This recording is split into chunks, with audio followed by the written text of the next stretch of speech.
মানুষের জীবনে দুই ধরনের আবেগ থাকে যা চিরকাল তার সাথে বসবাস করে।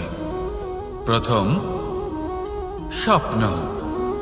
দ্বিতীয়, অজুহাত। মানুষ হাজার হাজার স্বপ্ন দেখতে পারে। আমাকে এই কাজ করতে হবে, আমাকে ওখানে ঘুরতে যেতে হবে, আমার জীবনে এই অসম্ভব কাজ বাস্তবায়িত করে দেখাতে হবে, আদি ইত্যাদি। এবার ঠিক যেমন স্বপ্ন দেখেন সেইভাবে অজুহাতও খুঁজে নিয়ে আসেন। আমি এই স্বপ্ন পূরণ করতে পারলাম না, কারণ আমাকে কেউ সাহায্যই করল না, কারণ আমি দুর্বল হয়ে পড়েছিলাম, কারণ আমার কাছে সময়ই ছিল না, আদি ইত্যাদি। এবার সাফল্য এবং অসফলতার মাঝখানে এই ধরনের সংঘর্ষ হতে থাকে। সাফল্য তখন লাভ করা সম্ভব যখন আপনার স্বপ্ন আপনার অজুহাতের থেকে অনেক বড় হয়, আর অসফলতা তখন পাবেন যখন আপনার অজুহাত আপনার স্বপ্নের থেকে অনেক বড় হয়। আপনি যদি সাফল্য লাভ করতে চান তাহলে চেষ্টা করতে থাকুন, পরিশ্রম করুন। যদি অসফল হন তাহলে ভয়ভীত হওয়ার কোনো প্রয়োজন নেই। নিজের ভুল বুঝুন, তাকে শুধরে নিন, আবার চেষ্টা করুন। কিন্তু যদি নিজের জীবনে অজুহাত নিয়ে আসেন তখন স্বপ্ন কখনো পূরণ হবে না। আসুন আমার সাথে ভালোবেসে বলুন, রাধা রাধা। এমন কিছু রয়েছে মানুষের মনে, তাদের জীবনে এমন এক আবেগ যা সর্বজন বিদিত, যা সবাই জানেন যে উপস্থিত আছে। সেটাকে আমরা সমস্যা বলে থাকি। এমনিতে আমরা সকলেই জানি যে এমন কোনো গৃহ নেই যেখানে মৃত্যুর ছায়া পড়েনি, এমন কোনো বৃক্ষ নেই যার দ্বারা ওষুধ তৈরি সম্ভব নয়, এমন কোনো অন্ন নেই যা সময়ের সাথে বিষ বা অমৃতে পরিণত হতে পারে। এবার এই সমস্যাগুলি কোনো ব্যক্তির জন্য সমস্যা হতে পারে, কিন্তু নিজে থেকে এরা কোনো সমস্যাই নয়। এরা আসে আমাদের সাহায্য করতে, আমাদের কিছু শেখাতে। আপনি নিজেই দেখুন, পর্বতের শিখর থেকে কোনো এক পাখি পড়ে গিয়ে নিজের প্রাণ ত্যাগ করল। সেটা কখন সম্ভব? যখন সেই পাখি ওড়ার চেষ্টাই করে না। তখন যখন কোনো ব্যক্তি জলে পড়ে যান এবং ডুবে গিয়ে নিজের প্রাণ হারান, এর সম্ভাবনা কখন বেশি থাকে? যখন সেই ব্যক্তি সাঁতার কাটার চেষ্টাই করেন না। তখন এই সমস্যা প্রত্যেকের জীবনে থাকবেই, কিন্তু এটা মনে রাখা প্রয়োজনীয় যে কোনো সমস্যা পরিস্থিতির কারণে সমস্যা হয়ে ওঠে না। এই পরিস্থিতি যখন আমাদের সামনে আসে আমাদের তা কঠিন মনে হয়, আমরা নতমস্তক হয়ে পড়ি, ভয়ভীত হয়ে পড়ি, তার সম্মুখীন হতে পারি না। তখন তা সমস্যার রূপ নেয়। দৃঢ় হয়ে দাঁড়িয়ে থাকুন সাহসের সাথে, এই পরিস্থিতিগুলির সম্মুখীন হন। দেখবেন সমস্যা কখন সাফল্যে পরিণত হবে আপনি জানতেই পারবেন না। আসুন আমার সাথে ভালোবেসে বলুন, রাধা রাধা। সময় যা সবকিছুকে সমান করে দিতে পারে, যা সব থেকে বেশি শক্তিশালী, সব থেকে বড় সম্পত্তি, সব থেকে বড় শিক্ষক এবং সব থেকে বড় সুযোগ। এই সময় যখন ভালো যায় তখন তা আপনাকে আমিত্বে মত্ত করে তোলে, অহংকারে নিমজ্জিত করে দেয়। আর যখন খারাপ হয় তখন দুঃখের সাগরে নিজের প্রতি ঘৃণাবোধে নিমজ্জিত করে। তাই এই সময় যা এত শক্তিশালী এক সম্পত্তি, এত মহান একটি ধন, তাকে এমনি এমনি নষ্ট হতে দেবেন না। এই সময়ের সাথে কি করবেন, কিভাবে করবেন তা ভাবতে গিয়ে এবং করতে গিয়ে সময় নষ্ট করবেন না। যদি আপনি এই সময় নষ্ট করেন তাহলে সময়ও নিশ্চিত করবে যে আপনার সাথে কি করা উচিত।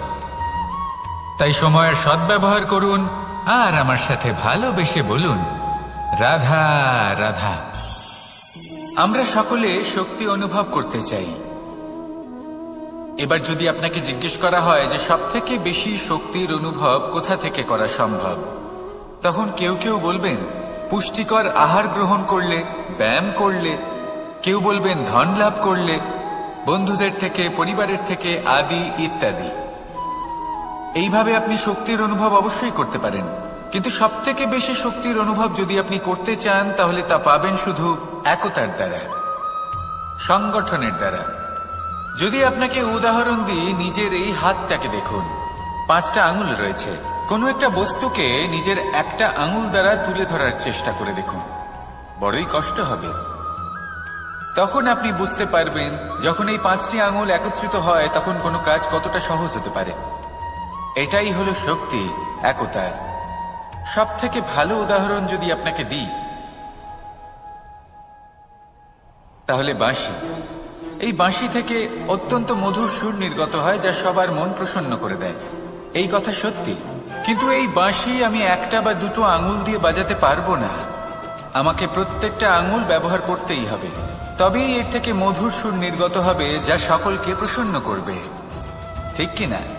ঠিক এইভাবেই যদি আপনি চান যে আপনার জীবনরূপী বাঁশি থেকেও মধুর সুর নির্গত হোক বা সবার মনকে প্রসন্ন করে তুলুক, তাহলে আপনাকেও জীবনে একতা নিয়ে আসতেই হবে।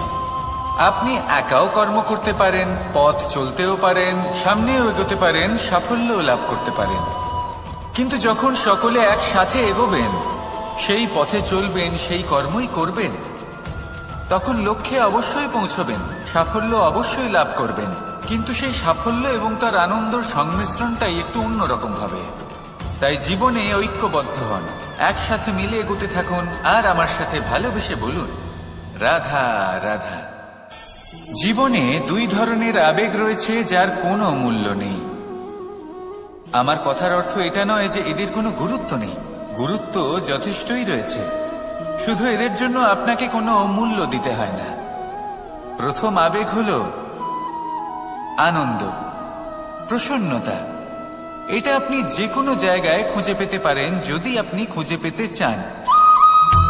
আপনি কোনো পুষ্পের সৌন্দর্য দেখে প্রসন্ন হতে পারেন, বায়ুর কারণে যখন একটি বৃক্ষ শিহরিত হয় সেটা দেখে আপনি প্রসন্ন হতে পারেন, একটা ছোট্ট শিশুর কলরব শুনেও আপনি প্রসন্ন হতে পারেন, একটা ক্রন্দনরত বালককে হাসিয়ে আপনি প্রসন্ন হতে পারেন।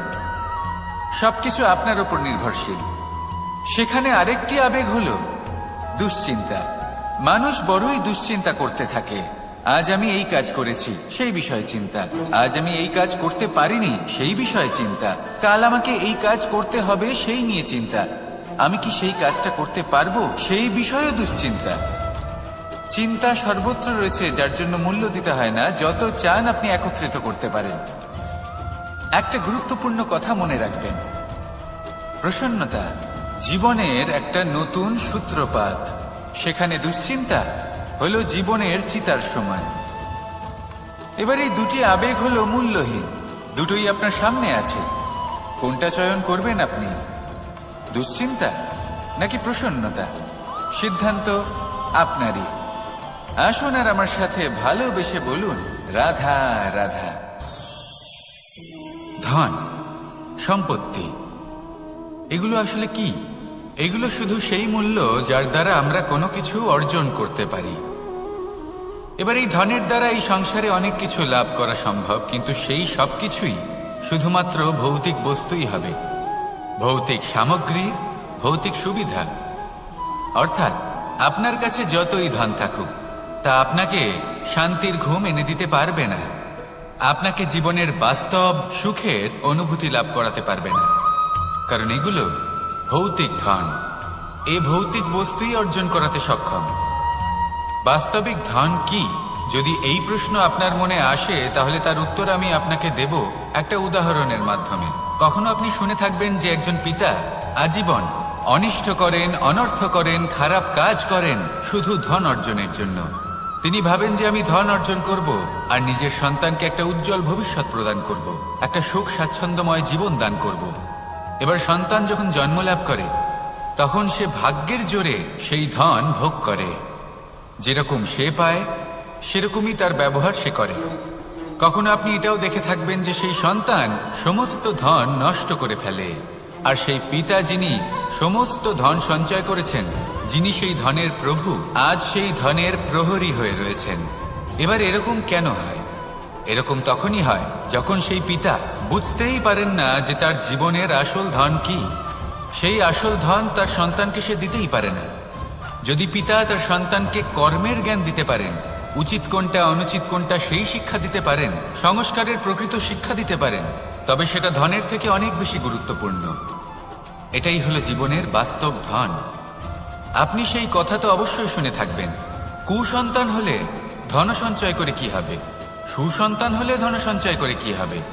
সন্তান যদি কুপুত্র হয় তাহলে সব নষ্ট করে ফেলবে, আর সন্তান যদি সুপুত্র হয় তাহলে ধন থাকুক না থাকুক সে নিজেই কর্মের পথে অগ্রসর হয়ে ধন অর্জন করবে আর নিজের জন্য এক উজ্জ্বল ভবিষ্যৎ গড়ে তুলবে। তাই সন্তানকে সম্পদ দেওয়ার আগে কর্মের জ্ঞান দান করুন, সুশিক্ষা দিন, কারণ এটাই হলো জীবনের প্রকৃত ধন। আসুন আর আমার সাথে ভালোবেসে বলুন, রাধা রাধা। বিগত দিনের কিছু কথা মনে পড়ে গেল, এক অদ্ভুত ঘটনা যা অমূল্য শিক্ষা দিয়ে যেতে পারে। বিষয় হলো যক্ষের সাথে যুধিষ্ঠিরের কথোপকথন। একবার যক্ষ যুধিষ্ঠিরকে জিজ্ঞেস করলেন, ওনাকে বললেন যে আমার কিছু প্রশ্নের উত্তর যদি আপনি দিতে পারেন তাহলে আমি আপনার বাকি ভ্রাতাগণকে আবার জীবিত করে তুলব। সেগুলোর মধ্যে খুব গুরুত্বপূর্ণ আর কঠিন একটা প্রশ্ন ছিল, এই সংসারের সব থেকে শ্রেষ্ঠ আশ্চর্য কোনটি? এই প্রশ্ন আমি আপনাকে জিজ্ঞেস করছি। এবার কেউ বলবেন স্বর্ণ দ্বারা নির্মিত লঙ্কা, এটি হলো সংসারের সব থেকে বড় আশ্চর্য। কেউ বলবেন বরফে ঢাকা সেই পর্বত যা আকাশ স্পর্শ করে। কেউ বলবেন সেই সমুদ্র যার গভীরতা মাপা অসম্ভব ব্যাপার। কেউ বলবেন সেই বায়ু যা আমরা দেখতে পাই না কিন্তু তা আমাদের জীবন দান করে। সংসারের সব থেকে বড় আশ্চর্য কি, সেই প্রশ্নের উত্তর যুধিষ্ঠির দিয়েছিলেন, আর তা ছিল শ্রেষ্ঠ উত্তর এবং উচিত। উনি বলেছিলেন যে সংসারে প্রতিদিন কোনো ব্যক্তি জন্ম লাভ করেন আর কোনো ব্যক্তি মৃত্যুও লাভ করেন। এবার এই কথাটা সবাই জানেন, সবাই বোঝেন যে যখন জন্মেছি তখন কোনো একদিন আমিও অবশ্যই মৃত্যু লাভ করব। এবার যখন এই কথা প্রত্যেকটা মানুষ জানেন, তখন কেন প্রত্যেক মানুষ এই চিন্তায় থাকেন, এই নিয়ে কষ্ট পান, এই নিয়ে ব্যাকুল হয়ে থাকেন যে উনি একদিন মৃত্যু লাভ করবেন, তার থেকে দূরে পালাতে চেষ্টা করেন? বলেন যে আমি মৃত্যু লাভ করতে চাই না। কেন? যেখানে কোনো না কোনো দিন এটা অবশ্যই হবে। এ হলো ব্রহ্ম সত্য। এই যে ব্যাকুলতা, এই ভয়, এই যন্ত্রণা, এই চিন্তা তার মনকে বাঁচতেই দেয় না, এই জীবন অনুভবই করতে দেয় না।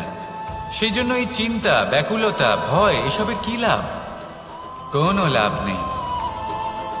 সেই জন্য যতক্ষণ জীবনযাপন করছেন প্রত্যেক মুহূর্ত যেন শ্রেষ্ঠ হয়, আনন্দময় হয়, প্রেমের দ্বারা পরিপূর্ণ হয়, সেই চেষ্টা করুন। চেষ্টা করুন যাতে আপনি যে কাজ করছেন তার দ্বারা যেন অন্যের মঙ্গল হয়। এই প্রচেষ্টাই আপনার জীবনকে প্রসন্নতা আর প্রেম দ্বারা ভরিয়ে তুলবে। এই মন সুপ্রসন্ন হয়ে বলবে, রাধা রাধা রাধা রাধা। আপনারা হয়তো ভাবছেন কি আশ্চর্য ব্যাপার, প্রত্যেকবার আমি কথা শেষ হওয়ার পরে রাধা রাধা বলি। এইবার আমি আগেই বলে দিলাম। কারণটা কি?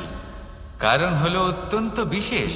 প্রত্যেকবার কথা সমাপ্ত হবার পরে আপনাদের সবার মধ্যে ভালোবাসা বিতরণ করতে চাই, তাই রাধা রাধা বলি। কিন্তু এইবার এই নতুন এবং বিশেষ সূত্রপাতে প্রথমে প্রেম বিতরণ করা অত্যন্ত আবশ্যক। এবার একটা বিষয় আছে যা জানেন হয়তো সকলেই, কিন্তু বুঝতে খুব কম জন পারেন। এই প্রেম, এই আনন্দ, এই সকল কিছুর সূত্রপাত হয় নিঃস্বার্থ আবেগের দ্বারা। ঠিক যেমন একজন মাতাকেই দেখে নিন। যখনই একজন মাতা সন্তানকে জন্ম দেন তখন এই সংসার ভুলে যায় যে তার জন্য এটা একটা নতুন জন্ম।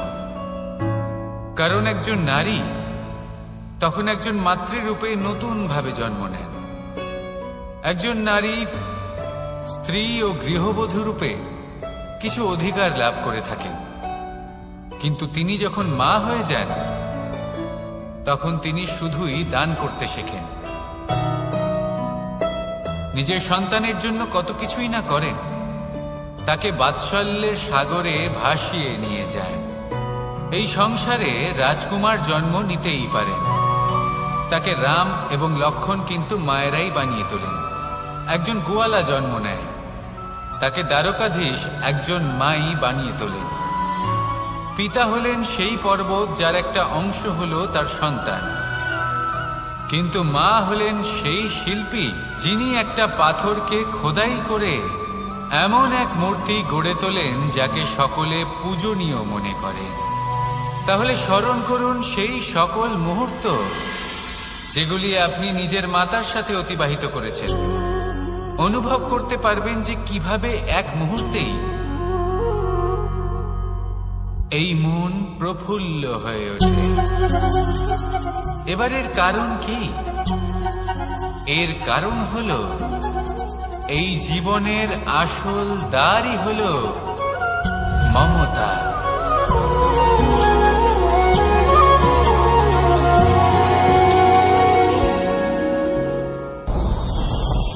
আমার জীবনে পরিচয় হয়েছে অনেক ব্যক্তির সাথে, ভিন্ন ভিন্ন ধরনের মানুষ। এনাদের সাথে আলাপ হয়ে খুব ভালো লেগেছে, অনেক শিক্ষাও লাভ করেছি। আমি তাদের সাথেও আলাপ করেছি যারা অনেক উচ্চ স্তরে পৌঁছে গেছেন, আবার তাদের সাথেও যারা নিজেদের জীবনে বিশেষ কিছু করতে পারেননি। তাদের সাথেও পরিচয় হয়েছে যারা সফল, আবার তাদের সাথেও যারা অসফল। এবার এই সবই একই রকম মনে হয়। এদের মধ্যে পার্থক্য শুধুই মানসিকতা। যখনই কোনো অসফল ব্যক্তির সাথে পরিচয় হয়েছে তখনই দেখেছি তাদের কাছে সবসময় একটা অজুহাত রয়েছে যে কেন তারা সফল হতে পারেননি। কখনো তারা দোষ দিয়ে থাকেন তাদের ভাগ্যকে, তাদের পরিস্থিতিকে, দোষারোপ করতে থাকেন তাদের মাতা পিতাকে, আত্মীয়দের, বন্ধু বান্ধবদের। কোনো না কোনো অজুহাত সবসময় এদের কাছে থাকে যে কেন তারা সফল হতে পারেননি। সেখানেই যখন সফল ব্যক্তির সাথে পরিচয় হয় তাদের কাছে সবসময় একটা কারণ থাকে যে কিভাবে এই সমস্যাগুলির ঊর্ধ্বে উঠে সাফল্য লাভ করা যায়। আর সেই কারণ হলো যে যাই হয়ে যাক না কেন সাফল্য লাভ করতেই হবে। যতই সংঘর্ষ করতে হোক না কেন, যতই সমস্যা আসুক না কেন, সফল আমাদের হতেই হবে। এটাই পার্থক্য মানসিকতার। সত্যি কথা বলতে আপনার আজকের এই মানসিকতা হলো আপনার আগামী ভবিষ্যতের ইমারতের ভিত। এই মানসিকতা যতটা প্রবল হবে, যতটা শুভ হবে, আপনার ভবিষ্যৎ ততটাই বিশাল এবং সুন্দর হবে। তাহলে সমস্যার উপর নয়, সাফল্যের উপর মনোযোগ কেন্দ্রীভূত করুন, জীবনে এগোতে থাকুন, আর আমার সাথে ভালোবেসে বলুন রাধা রাধা। অ দিয়ে অন্ত, আ দিয়ে আরম্ভ। এই দুইয়েরই রাশি সমান। যদি আপনি মন দিয়ে দেখেন তবে দেখবেন এদের সম্পর্ক খুবই নিবিড়। কিভাবে? যখন কোনো কিছু শুরু হয় এটা নিশ্চিত হয়ে যায় যে তা সমাপ্তও হবে। আরম্ভই যদি না হয় তার সমাপ্তও হবে না। যা আরম্ভ হয়েছে তার সমাপ্তি হলো অবশ্যম্ভাবী। এটাই হলো প্রকৃতির নিয়ম, একে এড়ানো যায় না। এবার এই কথা আমরা সকলে জানি। এবার মানুষ কি ভাবে যে সমাপ্তির পরে কি হতে পারে, এর উত্তর তাদের কাছে নেই। তাদের উচিত অন্য কোনো বিষয় ভাবা যা বেশি গুরুত্বপূর্ণ। এবার মানুষ এটা জানে না যে মৃত্যুর পরে কি হতে পারে, কিন্তু এই কথা অবশ্যই জানে যে জন্ম থেকে মৃত্যু পর্যন্ত এই সময়, যাকে আমরা জীবন বলে থাকি, এই সময় আমরা কর্ম করতে পারি। এই কথা তো আমরা জানি। তাহলে এমন কি কর্ম করা যেতে পারে যা আমাদের সমাপ্তির পরও আমাদের প্রাসঙ্গিক করে রাখতে পারে, এই বিষয় ভাবা উচিত। যে জন্মগ্রহণ করেছে তার মৃত্যু হবেই, এটা সাধারণ বিষয়। কিন্তু ইতিহাস আজও সেই সকল মানুষজনকে স্মরণ করেন যাদের এই সংসার তাদের মৃত্যু নয়, বরং তাদের জীবনকালে যে কর্ম তারা করেছেন তার দ্বারা মনে রাখেন। সেই কর্মের কারণে এই সংসারে তাদের নাম, তাদের কর্ম, তাদের ব্যক্তিত্ব, তাদের কীর্তি অমর হয়ে থাকে এবং থাকবে। আপনার কাছে এতটা সময় নেই যতটা আপনার মনে হচ্ছে আপনার কাছে আছে। সেই জন্য যত শীঘ্র সম্ভব শ্রেষ্ঠ কর্ম করুন, যতটা পারবেন ততটা অধিক সুকর্ম করুন।